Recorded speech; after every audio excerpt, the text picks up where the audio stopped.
No sé si me oís, chicos. Voy a conectar el ordenador, quizá. Voy a conectar el ordenador, que vuelva mejor. ¿Vale? Vale. Con el móvil os oigo un poco cortados, entonces voy a conectar el ordenador. Okay, we are live. We are live now. Okay. Welcome everybody. Hola. Hola. Whisky en tu casa otra vez. We are here with David Blackmore, Global Master Brand Ambassador of Glenmorangie and Ardbeg. Hi. And today we're going to talk about Ardbeg, the smoky beast that we all love in Islay. And David, I would like to start with a little bit of history. And Ardbeg, like most of Scotland distillers, changed hands a few times. It was mothballed in the 80s. Yeah. I wanted you to let us know how was that Glenmorangie rescued it. And just a minute, I say in Spanish, Ardbeg, como muchas destilerías de Escocia, cambió en manos muchas veces, estuvo cerrada en los 80 y Glenmorangie la rescató. Vamos a escuchar la historia. Yeah, go ahead. Yeah, so you're right. I mean, Ardbeg was founded quite a long time ago, officially in 1815, but we know that it was distilling back in the 1700s.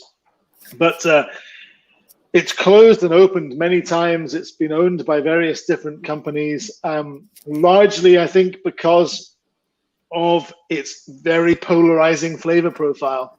You either love it or you hate it. Nobody kind of quite likes it. It's one or the other. So add to that the fact that in the 70s, the last big boom for Scotch whiskey, it was all about blends. The 80s came around and that industry, that died. And nobody had really got a taste for single malts, certainly not smoky single malts. So the company that at the time owned Ardbeg also owned Laphroaig. And both those whiskies were being distilled to go into their blends, which had just collapsed. Big problem. Well, Ardbeg was always the secondary distillery for them, for their company. Next to Laphroaig. It was further down the road. It was smaller. It was less accessible. Can I interrupt you for 1 second? Of course, yeah. El Ardbeg cambió de manos muchas veces y en parte siempre tuvo un estilo de perfil que era amarlo u odiarlo y por eso no era súper popular. Y después fue adquirida por un grupo que también tenía Laphroaig. Y Ardbeg como lo tenía medio como en segundo plano porque también era ahumado, pero que era más pequeña, estaba un poco más lejos. Yeah, and so it came to the point where they had to cut back, and the simple and understandable option was to close Ardbeg. Luckily, they loved whiskey. They were whiskey lovers. Most people that work in the industry are whiskey lovers, which is an important fact, actually. And therefore, they didn't demolish the distillery. They mothballed it. They kept it there. And they kept it closed from 81 to 89. No distilling. Late 89 and into 1990, there was actually quite a bit of distilling in 1990. Still under the previous owners. And largely to fulfill contracts. Selling that to blenders. And then it tailed off again through the early 90s. And in 97, they basically said, right, we're done with Ardbeg. Let's put it up for sale. And Glenmorangie was one of 3 companies that bid for Ardbeg. And to give you an idea how much business and passion interlink, have you ever heard of a company putting the second highest bid in and winning? Wow. The Glenmorangie company put the second highest bid in, but the highest bid came from a company, a new consortium that had never been involved in the whiskey industry. And the previous owners wanted Ardbeg to succeed, which is a weird idea. but they wanted it to succeed, so they sold it to Glenmorangie Company. Anyway, yes. Dice Debbie que por suerte los dueños anteriores eran amantes de whisky, que es algo muy importante, y cuando la compañía, cuando estaba, básicamente se sostenían con los blends y no con los single malts, decidieron hacer lo que se conoce como mouthball, que es mantenerla cerrada pero no liquidarla, no destruir las instalaciones. Y eso fue del 81 al 89, y después en los 90, 96, 97, decidieron venderla, y algo interesante pasó, que fue que hicieron una especie de licitación y ganó Glenmorangie, que estaba en segundo lugar. No era el bid más alto, pero el bid más alto vino de un consorcio que no conocía de whisky y los dueños querían que a Ardbeg le vaya bien. Yeah, so the Glenmorangie Company at the time was owned by the MacDonald family. It was MacDonald and Muir, the MacDonald family. We obviously owned Glenmorangie, but at the time we owned Glenmurray Distillery in Speyside as well, and we owned a host of blended Scotch whisky brands.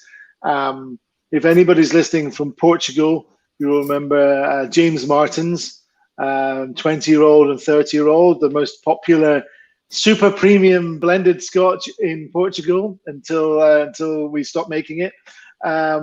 We owned Bailey Nickel Jarvie, we owned Highland Queen, and a bunch of others I can't even remember now. So we were not the biggest, but we were a reasonably known, very well-known, maker of Scotch whiskies, both single malt and blended, and therefore it felt right, and the safe hands were going to be for Ardbeg were going to be us.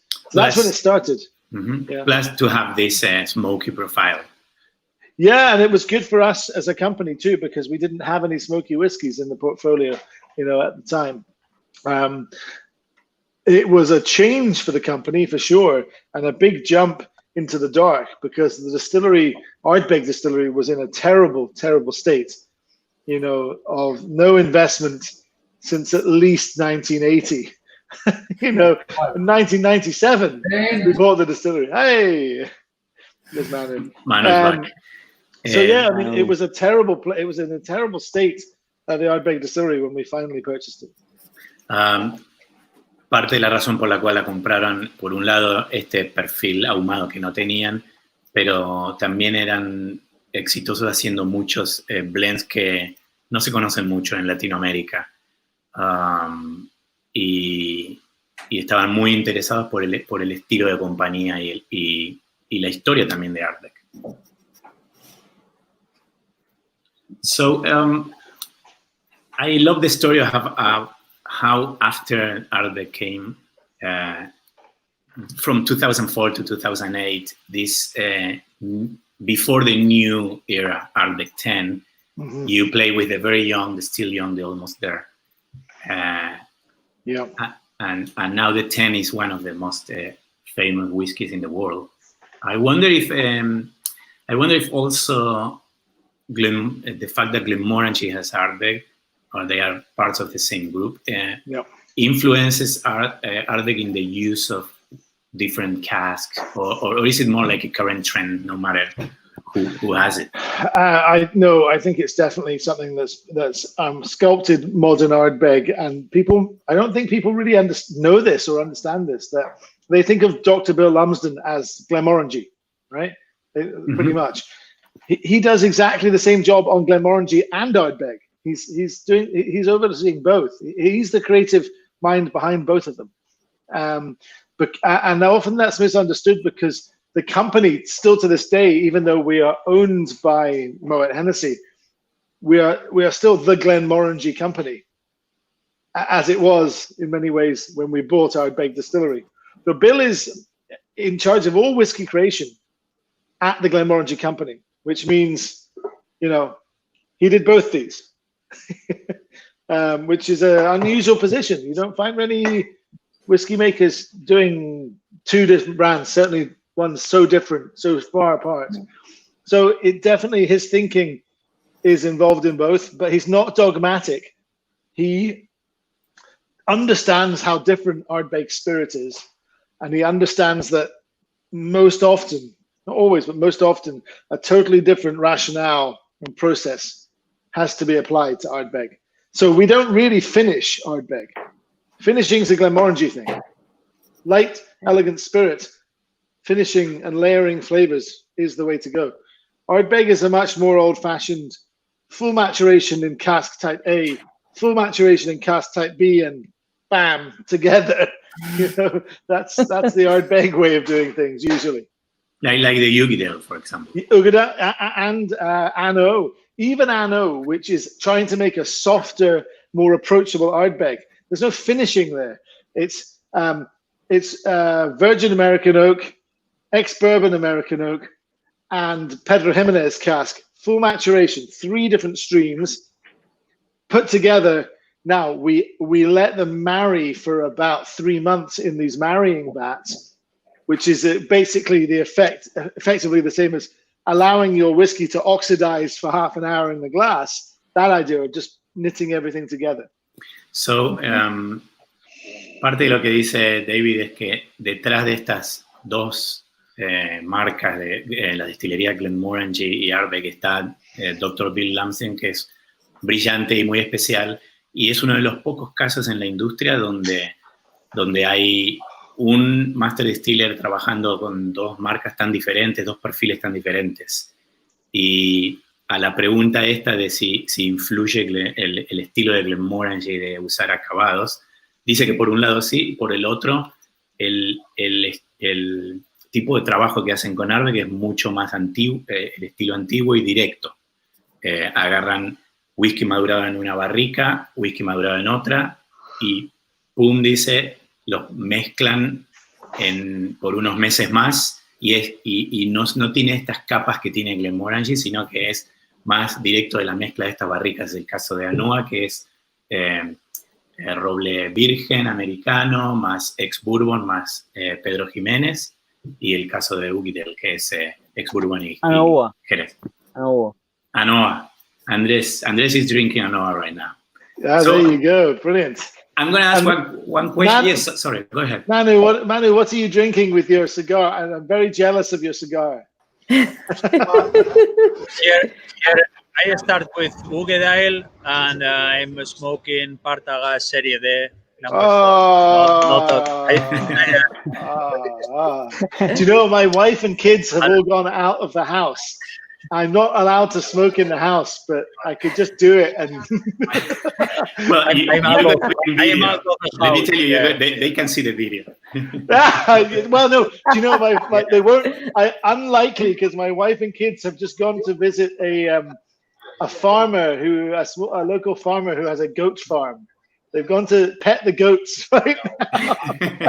dice David que la familia está en una granja con cabras, y él está muy tentado de fumar, aunque está prohibido fumar en su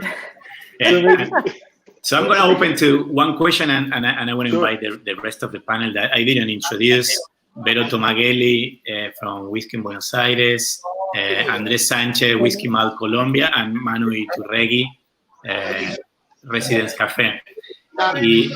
And my question is let's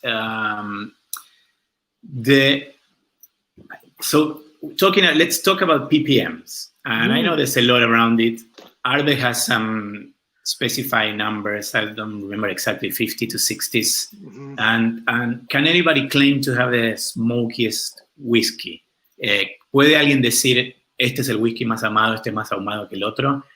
Y me gustaría si después puede meterse Vero a opinar de cuán ahumado puede ser un whisky y qué diferencias se encuentran entre los ahumados. Okay. So, if you can do it, David, talk a little bit, and then Vero. Okay. I'm going to have to tread quite carefully because I got myself into some trouble on a Zoom on a virtual tasting a few months ago, where I maybe not sure misspoke. Maybe I misspoke, or maybe I spoke the truth too forcefully at certain points. I'm going to be careful here today. Parts per million of phenols. Let's start with this idea. Where is it being measured? Well, it's being measured in the barley. That's a key thing. It is not being measured in the whiskey.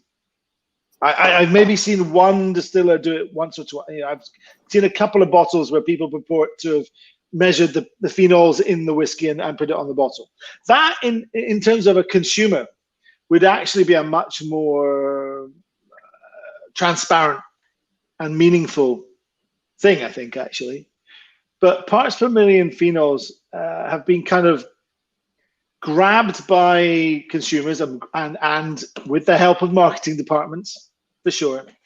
And really, that wasn't the intention of these numbers quoted in the barley. The measurement in the barley is simply a measurement of phenols that a maltster would tell a distillery manager. So the distillery manager would know roughly what he was getting. And that does not mean that translates through to some given smokiness in the whiskey. Leaving Ardbeg aside completely for a second, if we go into, we get 85% of our barley at Ardbeg from Port Ellen maltings. This is why the link. Port Ellen maltings also, of course, provides Lagavulin and Kalila with the barley, 100% of the barley for both those distilleries. Did you know that the barley, the phenolic content of the barley from Port Ellen maltings that goes to Lagavulin is identical to the phenolic content of the barley that goes to Kalila? Now, the whiskies could not be more different. They're both wonderful. They're both wonderful. Awesome whiskies. You're never going to hear me say anything bad about any Islay whiskey in terms of how they taste. It's all spectacular. But phenolic content of the barley is not a good measure for a consumer to understand the final whiskey. We will mention it. Sorry, yeah, you need to translate. Sorry. Yeah. Voy a tratar de acordarme. I get too passionate. Bueno, algo muy importante que menciona David es cuándo se miden los fenoles. Se miden en la cebada o en la botella. Y no, se miden en la cebada. Y la idea de esta medida arrancó con la necesidad de que los malteros o las granjas que le mandaban la cebada a las destilerías sepan exactamente lo que están vendiendo y las destilerías sepan lo que están comprando. Esto es 55 partes por millón, es 60, es 70, es lo que sea. Después se terminó usando como marketing y él cree que no sé si es absolutamente merecido para los clientes que escuchen este número y se dejen guiar porque el número no indica tanto cuán ahumados son. De hecho, David cuenta que Lagavulin y Kalila, los dos reciben la cebada del mismo lugar que es Port Ellen, que también es la cebada que recibe Ardbeg, pero que los whiskies son muy diferentes y es exactamente el mismo nivel de ppm. Yeah. So I Pablo, actually, sorry, please. Question, David. Me parece que esta pregunta puede ir acá. Y David, sabemos el porcentaje de ppm que tiene Ardbeg, que está entre un 50 y un 60, pero también sabemos la pérdida que es que este ppm pasa en todos los procesos. ¿Hay algún proceso en especial donde se pierda más ppm o hay algún proceso donde podamos conservar más estos ppm para mantener el perfil de la destilería? So Andrés is asking if there's a process to save, if we can say that, more smokiness or more ppms during distillation, or if different process can make something a very Sure. smoky barley into a whiskey that is not very smoky. Sure. Actually, whilst Ardbeg uses as an everyday running of a distillery the most heavily peat smoked barley for day in, day out, everyday production, because we have this purifier on the line arm of the spirit still, we're actually going to not draw through quite as many phenols as a distillery without that. That's one point. Spirit cut's really key as well. Not just how wide or narrow, but how far forward or back the spirit cut is. If you could change your spirit cut to capture more phenols, definitely. Unfortunately, the catch is you would also capture more things that you wouldn't want in your whiskey flavor profile. You pick up all these kind of really, you pick up all sorts of unpleasant aromas that you wouldn't want. So it's always a balance between everything else that the way whiskey tastes like, because we all know that whilst Ardbeg or Kalila or Lagavulin or Bruichladdich or whichever, it tastes smoky sometimes, or most of the time. That's not all the story. There's lots of other flavor in there too. That's why each distillery has a different character. So if you are greedy and just go for phenols, you'll make something just undrinkable, but not because of the phenols, but because of everything else you captured. It's a problem. It's a problem. So, David dice que, por un lado, Ardbeg, trabaja con unos alambiques que en la parte de arriba, cerca del brazo line, tienen un purificador y hacen que se pierdan un poco los fenoles, pero que igual ellos trabajan con cebada muy ahumada. Y por otro lado cree que es clave, y ya lo hablamos en otra vez y pasa en casi todas las destilerías, el momento en el que se hace el corte puede marcar la diferencia. Si nos enfocásemos solo en los ppm y en ese número sin pensar en el resto del proceso, saldría algo con aromas que no son buenos y sería prácticamente imposible de tomar. But there's actually... Sorry, yes, Veronica. Sí. Por ejemplo, cuando en el proceso, en el inicio, cuando uno hace el mash, ¿sí? Ahí, por ejemplo, en la parte de los lavados, en el wash, uno también tiende a perder cierta cantidad de partes por millón de fenoles de turba. Y eso después, cuando va atravesando el proceso durante la fermentación, por ejemplo, necesita capturar un montón de aromas y sabores, por ejemplo, de lo que le provee la levadura. Algo que me llamó mucho la atención de Ardbeg es la cantidad de horas que ellos trabajan en cuanto a lo que es la fermentación, y eso le da un montón de aromas y sabores muy equilibrados. Entonces, eso después, al traducirse a lo que es la destilación, por ejemplo, si ellos hicieran el corte más abajo, como se dice generalmente, tendrían mayor cantidad de fenoles de turba en el spirit, pero a su vez perderían toda esa parte que ganaron en lo que es la fermentación. ¿Es así esto? So, Vero is explaining something, but also double checking with you to see if it's true. That in the process of so during the fermentation and during the wash, using the wash and then the fermentation, you are losing some ppms. But then you are getting all these flavors too. If you were using a lower cut, you will be getting, you say, Vero, more ppms, but then losing other flavors. Is it true that if the cut is low? If it's a smaller cut, you would be getting fewer ppms. But you would also be cutting out some of the undesirable aromas. Yeah, definitely. But it's also not just how narrow the cut is; it's how forward, how soon or back. Yeah, Vero mentioned also that the importance of the amount of hours that you are fermenting in our. Now, the other important things here are from the moment that the barley has been smoked. As soon as you move it, as soon as you transport it from one container to another container, into a truck, into another truck maybe, you want to stop doing, if you want to maximize the phenols in your barley, you need to stop moving it, because it's shedding phenols all the time. So there's minimal movement. So that's one thing. When you mill the barley, you're shedding phenols. Yes. Every single step of the way, you're dropping the phenols.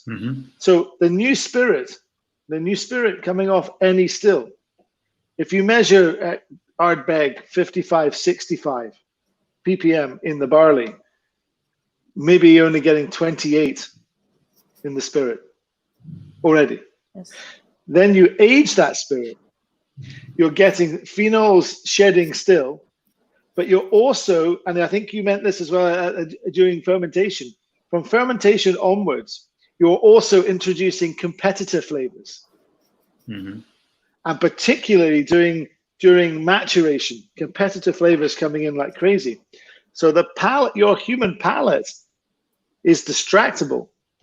If I throw a ton of sherry or port or anything into that, at that whiskey, it may still be just as smoky, but you won't perceive it that way. You know? So David dice que, por un lado, los ppm se van perdiendo todo el tiempo. Desde que sale la cebada, viaja, hay que tratar de moverla poco, en el aire, en la fermentación, sigue perdiendo. Y si estamos hablando de 55, 60, 65 ppm al comprar la cebada, una vez que sale el New Spirit, tal vez está en 28. Y lo otro interesante es que llega un punto del proceso de destilación donde aparecen otros sabores que compiten con el paladar humano y que hacen que uno se distraiga.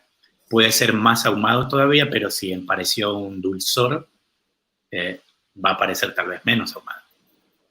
So it's important because, you know, you don't drink a number. You drink with your palate. It's Exactly. really important. So there's so many features. We could go into more depth than this. You know, it's a real rabbit hole. I have to say. Dice, no hay que mirar al whisky como un número, que me parece algo muy interesante. Y dice, si seguimos metiéndonos en estos detalles, nos metemos también en una cueva de unos conejos. Y me gustaría introducir a Manu, ya que es uno de los highlights de la noche, ya que queremos conocer la embajada de Ardbeg. Manu, we wanna see the Ardbeg embassy, and if you can tell a little bit how did you become an Ardbeg embassy and why? Yeah, because I'd like to know, because I don't know how it works, actually. Bueno, os cuento. ¿En castellano o en inglés? O castellano. Voy a tener que traducir igual.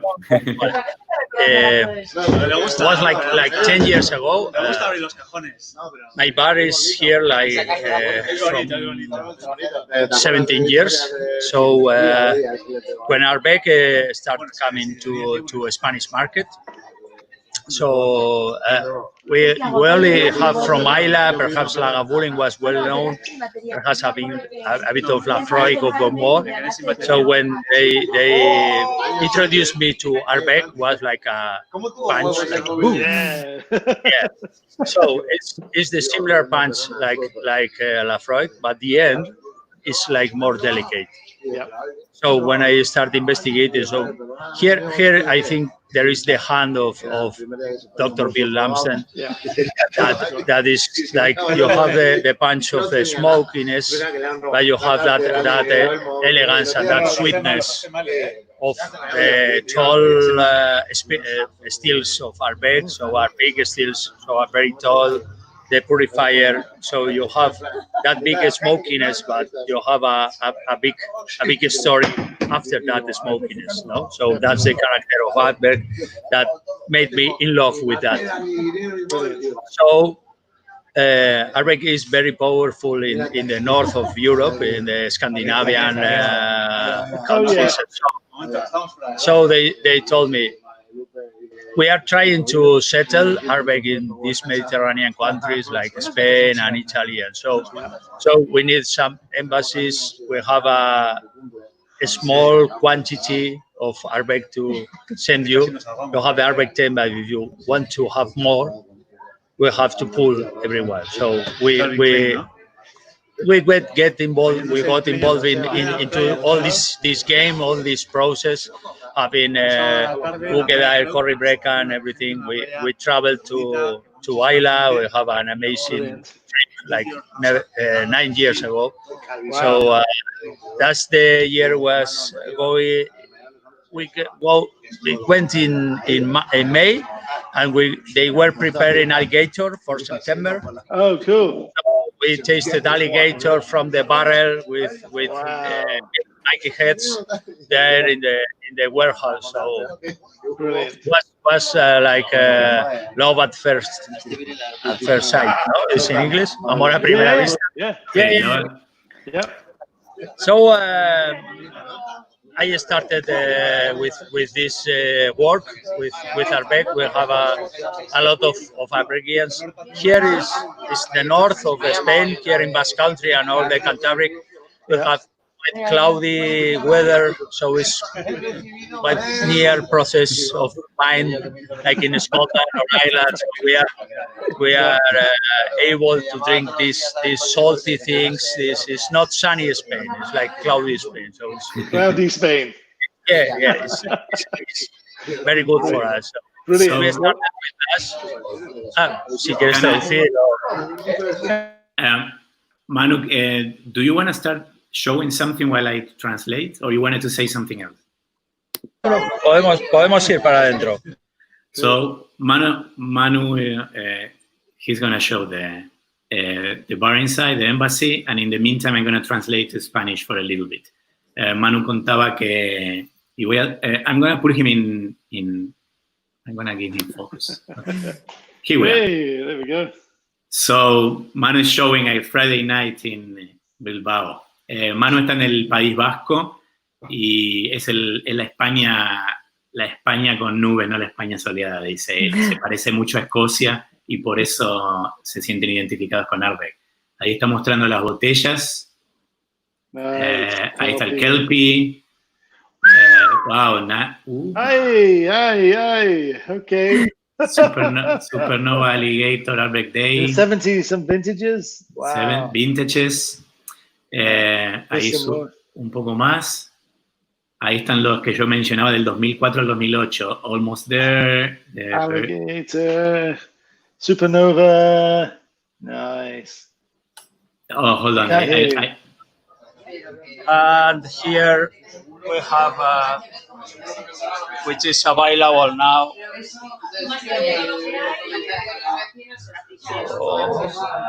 Here. Oh, grooves, Ardbeg. Black. There you go. Supernovas, no? No, this is which is available now for the customers.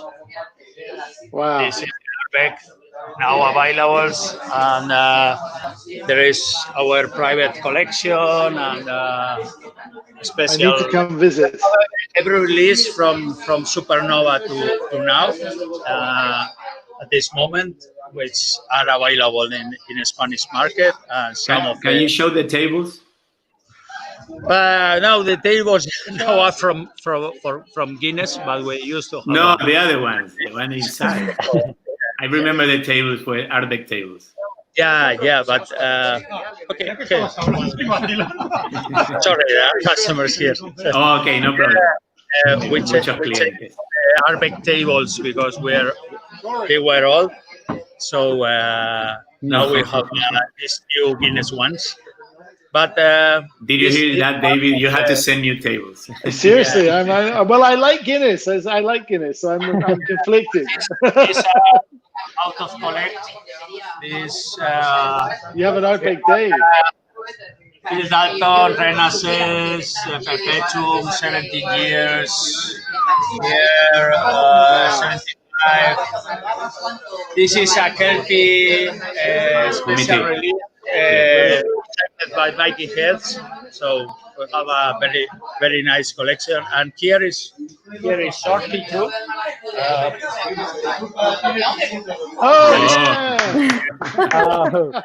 Beautiful. Okay. I'm gonna have to say to share something too. Now that you show that. Primero quería traducir un minuto más que él contó que hace 10 años empezó con la embajada y que se enamoró de Ardbeg cuando sintió que era un golpe en el rostro al estilo Lafroy, pero que lo sentía un poco más delicado al final. Y después empezó a probar otras cosas. Cuando fue a Escocia probó el Alligator y ahí te empezó a arreglar para que se convierta en embajada. ya que Ardbeg también quería poner un pie en España. I'm going to share something pretty quick. I'm going to see if I can do it. Because, okay. I'll see if I can do this.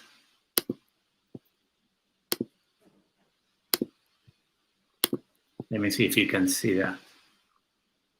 No. I just see Manu. Now I see you. Okay. Okay. Okay.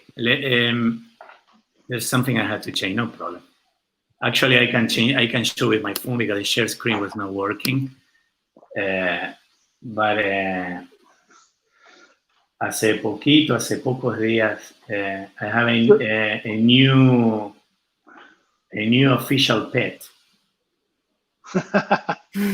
and this, and you have to see this. Oh, look! Wow, yeah, there you go. Brilliant. Yeah, I think he sent me that. That's brilliant. So it's not called Shorty, but it's Petey, which is Petey. You know. Petey. So I have a dog. I don't know if I showed you the picture of my dog. I have a he's a Jack Russell Chihuahua mix. Oh. And he's a mutt. And he is called Biggie. Instead of Shorty, Biggie. Biggie, because he's small. He's like, I've named him after Biggie Smalls. David, can we start drinking something? Sure. Okay. What do you want to drink? You start.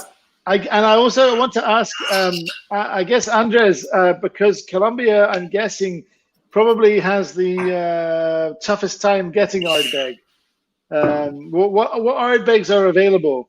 Es difícil, Andrés, en Colombia conseguir Ardbeg. Solo el ten, ¿no? Solo el ten, lo que estoy tomando es en AO, pero es un sample de un amigo de Duty Free.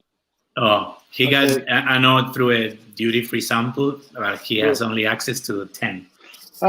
Okay, shall we start there then? Yeah. Let's do that. Let me find my 10. Okay, and 10 I'm going to start with this. Oh, you're going to start with that? Okay. All right. Well, I'm going to do that too then. I'm going to start with Wee Beastie. Everybody else can start with 10 if they like, but is Wee Beastie in Bilbao yet? Hold on. I had to unmute. Oh, sorry. Yeah. It's going to be in September, but I have a sample by our ambassador. So just it should have been coming in April, but with this coronavirus, so will be launched in September.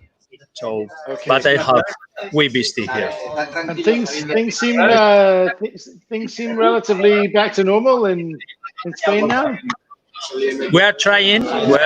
It's step by step, but we have to keep the social distance, and we have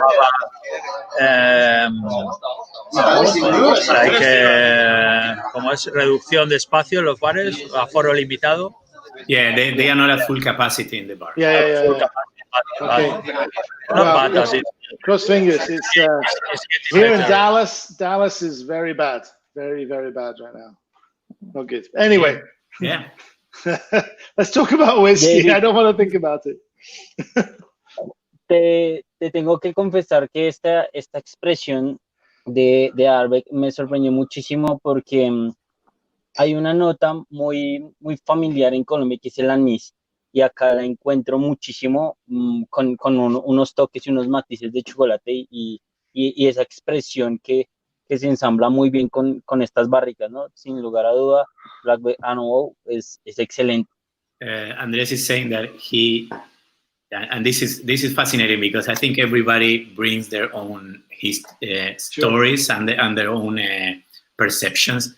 Absolutely. And in Colombia, you can find a lot of either foods or drinks with this anise. Type of note, and he's finding it in the Ardbeg, which was a very nice surprise for him from the AO.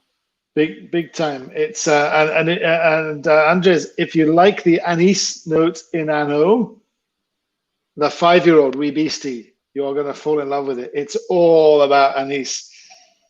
It's just it's anise and all sorts of herbal notes. I want to almost say that the nose on Ano, the nose on beastie sometimes makes me think I'm nosing some form of Mexican white spirit. Sometimes there's a vegetal, anise, whatever you want to call it, note in there. Dice David que cuando siente en la nariz el wee beastie 5 años, encuentra mucho anís y también encuentra ciertas notas herbales, vegetales, hasta que incluso le pasa por momentos que siente que está olfateando una bebida blanca mexicana. Yeah. And David, many years it took to get an official bottling core range 5-year-old, and I think it's a great move. Yeah, it's something we've been chatting about internally in the company for almost as long as this whiskey is aged. Now, I think it was the right move for many reasons, and also the right move for Ardbeg. You know, we need to. I think it's good that Ardbeg does things that some people don't like. It's really good.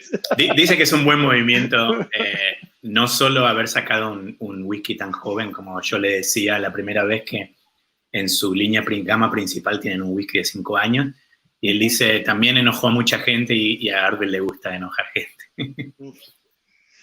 And what's fun is that, sorry, Veronica, yeah. Nosotros acá en Argentina todavía no tenemos esa expresión. Tenemos el Ardbeg 10. A mí me gustaría saber cómo llegan al equilibrio que Ardbeg tiene, por ejemplo, en su expresión más conocida, que es la de 10 años, y cómo es el juego de la barrica, porque tengamos en cuenta que son 5 años menos, y esos 5 años generan un montón de compuestos que aún no se volatilizan. Entonces yo me lo imagino, porque aún no lo he probado, como les contaba recién, yo me lo imagino con un poco más de fuerza y con un poco más de notas picantes y especias que este de 10 años. Puede ser que en algunas cosas sí, en otras puede ser que te sorprendas. Porque yo no le siento la fuerza del 10, pero es muy interesante. Okay. Pero sí estas notas especias, un poco de sal. Y Vero is saying that in Argentina they only have the 10. She still didn't try the 5, but she's asking all those 5 extra years that bring a lot of new compounds. How do you manage with the casks that you use? Because it's also you're also using sherry casks, right? So how did you manage to bring these flavors? And she imagines the 5 without even trying it as stronger punch, but a lot of more like spices. It's interesting. That's exactly what you should expect if we had just made the 5-year-old the same whiskey as the 10-year-old just bottles 5 years earlier. Exactly. And we didn't do that because, and this is the hand of Bill Lumsden again. Yeah. And by the way, I told her, like, you're going to be surprised because it's not a punch in your face. No, there are some elements of a punch, but the whole idea is to surprise people with how rounded, complex, and delicious a 5-year-old Ardbeg can be. That's the surprise. You expect it to be gasoline out of the pump at the gas station. It isn't. We managed to make a 5-year-old Ardbeg rounded and complex. David está diciendo, ¿te imaginas que estás tomando gasolina directo de la manguera? Pero no lo es. No lo es. No, es mucho más suave, está bien balanceado. Claro, de hecho no estábamos hablando sí. No, dice que no lo es porque no hicieron un Ardbeg 10 5 años más joven. Hicieron algo diferente. Decime, Vero. Exacto. No, que yo decía, por ejemplo, la evolución esta con menos cantidad de años, muchas veces significa esto que me estás diciendo vos, el equilibrio que buscan durante todo el proceso, porque saben que la maduración va a ser más corta. Entonces, eso hace que el whisky sea mucho más equilibrado en un periodo más corto de tiempo.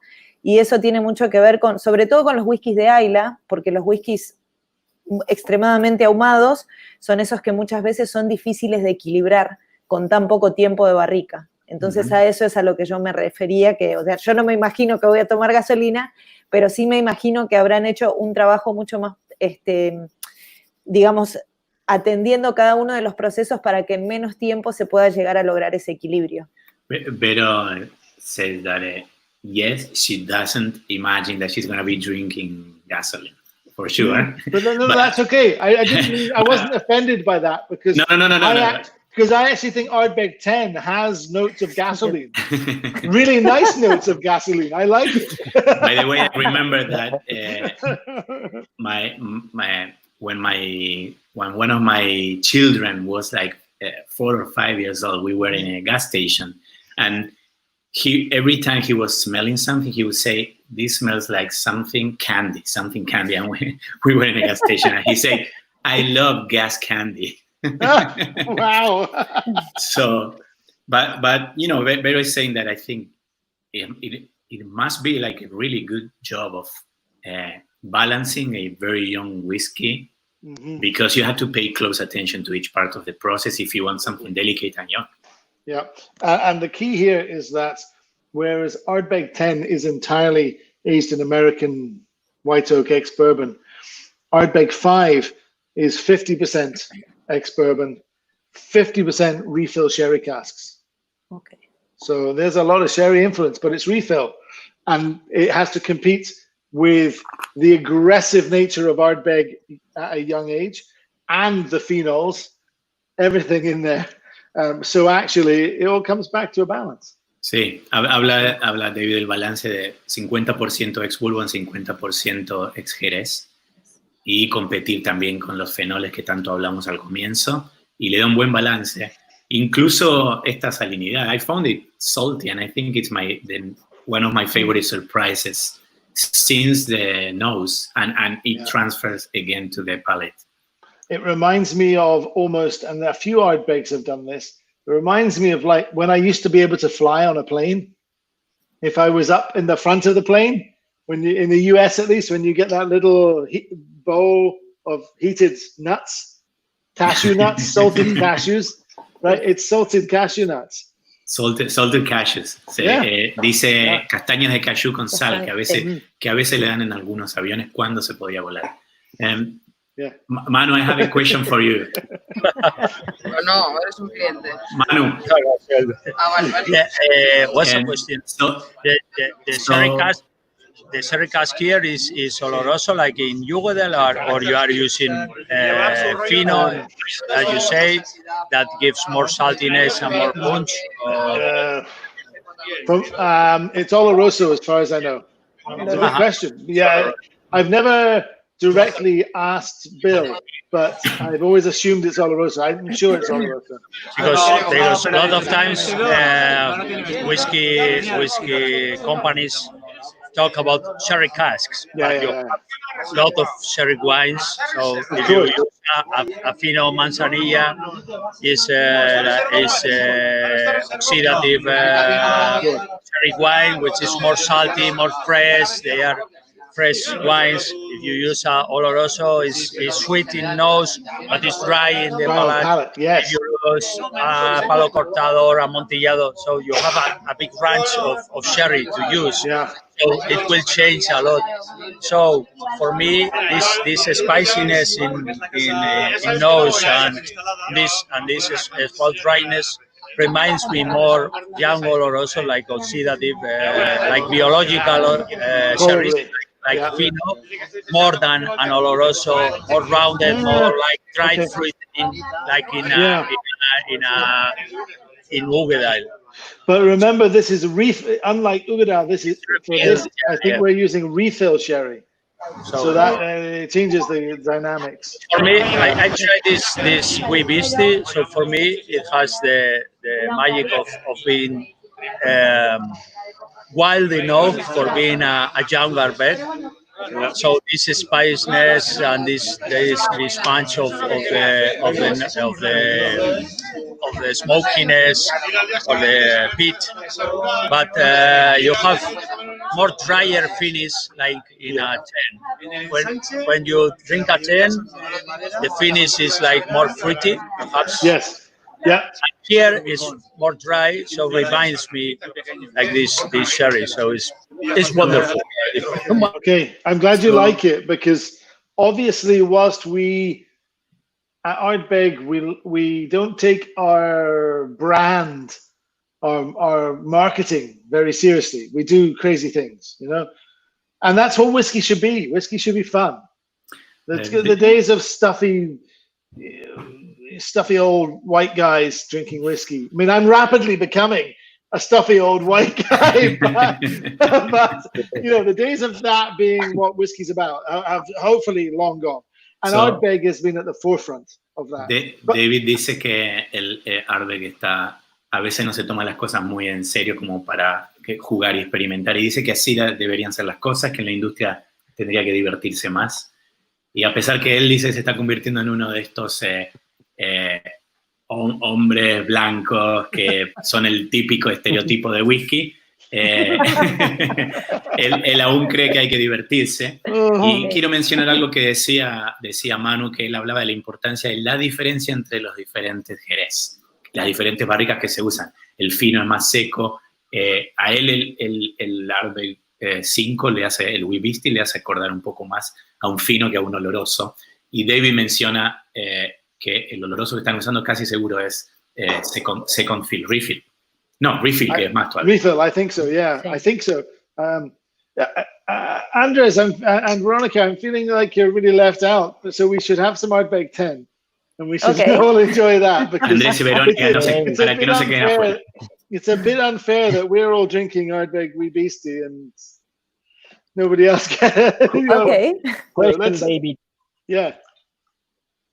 David, es solo desde tu punto de vista, ¿no? Dado tu experiencia, ¿cómo piensas, y aclaro, es desde tu punto de vista, ¿cómo piensas que debe ser este perfect balance entre ppm, roble y maduración? Pongo un ejemplo, entre más ppm va American Oak Cask y tantos años, o entre menos ppm va Sherry Boot o Jerez con tantos años, sabiendo lo que aporta el mar, ¿no? Esto salado y ayudado. So, I think I understood. Yeah, Andrés is saying from your point of view, from your point of view, if you can, would be for you like a perfect balance between the ppms, the age, and the type of wood that you will find like, okay, this is the right balance. I love it. Okay, so this is what's so magical about Ardbeg, is that I have yet to find the absolute perfect balance, but I found various totally different combinations that for the right mood and for the right place at that time, it's the perfect one. So, Ugadal with Mickey, having walked up to Loch Iernan, the Arnabist halfway loch, with a bottle of Ugadal and some cake that Mickey's wife had baked for us, and just standing there in the blowing wind and scooping some water out of the loch and diluting the Ugadal slightly and just drinking Ugadal there. Nothing on the planet was better at that moment. Nothing was better. But the day before, Corrie Vrecken down at the pier with Gus, who's one of the fishermen, pulling scallops out of the ocean and just opening them and just eating raw scallops and great big. You think the best seafood and sushi comes from Japan? It does, probably. But I have had, what are they called? Uni. What's the English word for uni? Anyway, Uni. I've had uni pulled out of the ocean right off the coast of Ardbeg, cracked and scooped out with korryvrekken. Oh my God, the perfect moment. So I don't know. Let me finish one thing. I would say right now, if I had to choose one Ardbeg, a lot of people would choose the old Ardbeg 17. I wouldn't. I have to admit, I have been a bit disappointed over the years by Ardbeg 17, compared to the great hype, at least. The new Ardbeg 19, for me, is probably as close to perfect as I've tried. Bueno, David dice, lo bueno de Ardbeg es que es muy difícil encontrar el balance perfecto y que va a depender muchas veces del tipo de whisky y de la ocasión. Y mencionó, por ejemplo, un momento donde estuvo cerca del lago con una de las personas más interesantes de la destilería, comiendo una torta hecha por la esposa y con el Ardbeg Uggedale, y que para él fue mágico, el mejor momento. Y después le pasó algo con el korryvrekken y unas ostras que también dijo, esto es mágico. Con lo cual hay muchos que ofrecen cosas muy diferentes en Ardbeg. Muchos creen que el mejor Ardbeg es el Ardbeg 17 años de la antigüedad. From which year was the Ardbeg 17? Oh gosh, the 17 was launched before I started with the company. Manu, does anyone else? Can someone help me out? What year Ardbeg 17 was launched? I'm gonna find that. It was like it must have been in like 2000, maybe. Yeah, it could be, but I'm not sure of the year. Yeah, it was about 2000. It lasted for about four years. It was always labeled as a 17-year-old, but the whiskey was all distilled in the same year. So it started year one as a 17, and by the fourth year, it was a lot older, but it was still a 17. Yeah. So básicamente lo que está diciendo David es, él cree que el que está más cerca de la perfección es el nuevo Ardbeg 19 años. Y en mi caso, in my case, I was a big fan of Uggedale until I tried the 1990. Can you help me pronounce it? The Arinambisht. Yes. The Arinambisht, which is the name of, well, everyone thinks that, because we always talk about the Loch Uggedale being up here, and then the secondary smaller loch before the distillery. So the water flows from here down to this loch and then down. Everybody calls that, well, a lot of people in the company call that secondary smaller loch the Arinambisht. Wrong. That is the name of the area, the land next to that secondary loch. If you want to impress, when you next go to Islay, if you want to impress the team at the distillery, give the loch the right name, Loch Iernan. Loch Iernan. So David está diciendo que el Ardbeg 1990, que es mi favorito, Arinambisht, no viene del nombre de un lago, sino que viene del nombre de un pedazo de tierra. Y dice que si uno quiere impresionar a alguien en Islay, tiene que decir el nombre apropiado del lago, which is the lake. Loch Iernan. Loch Iernan. Iernan, yeah. Next time in Islay. Yeah. That's a very good choice. Pablo, that would be right up there as one of my all-time favorites too. Sí, dice también uno de sus favoritos. By the way, if you follow David in the social media, and I'm gonna put here the at least the Instagrams. If you follow David, you're gonna see that he has been for a while posting for the history of Glenmorangie in 40 bottles, and now you're doing Ardbeg, right? Yeah, I need to start it again. Maybe I need to start it tomorrow. I took a break with the whole Black Lives Matter thing. I just wanted to kind of give everybody social media space and not post flippant whiskey shit when real life important stuff is happening. So I guess it's time. I need to get back and start posting.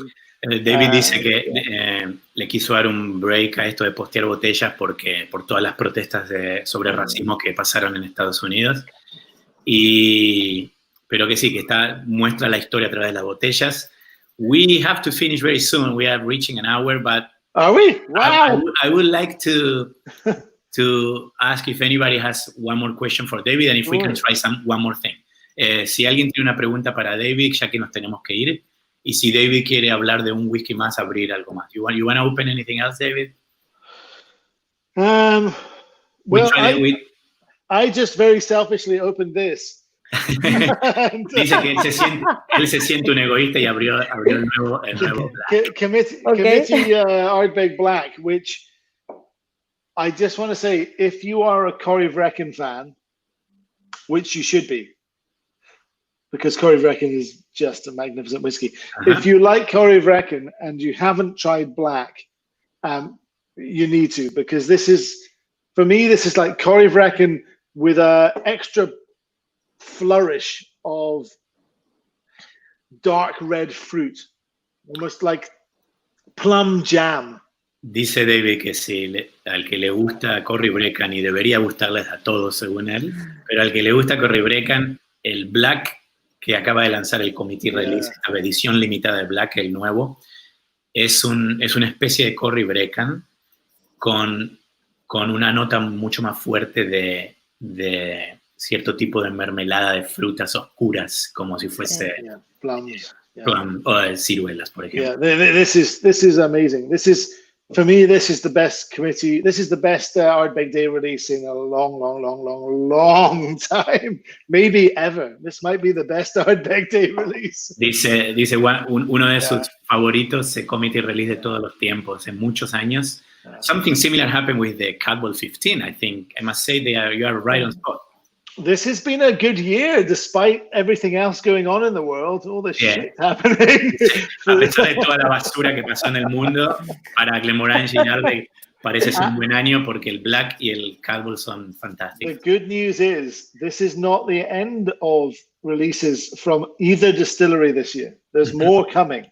Dice que va a haber nuevos lanzamientos este año. ¿Alguna pregunta más para David? I have to say Vero. that to David.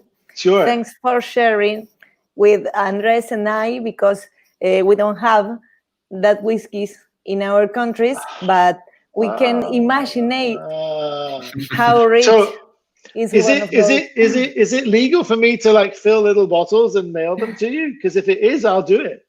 ¿Es legal recibir en Argentina y Colombia botellitas en el correo? Yes. O las van a frenar en la aduana. So let's reach out to me. I will if it's. I think they don't want to tell you. They want to run the risk and fight with customs. That's okay by me. I nothing I'm doing illegal if I just mail it to you. Okay, I'm gonna. I have to wait.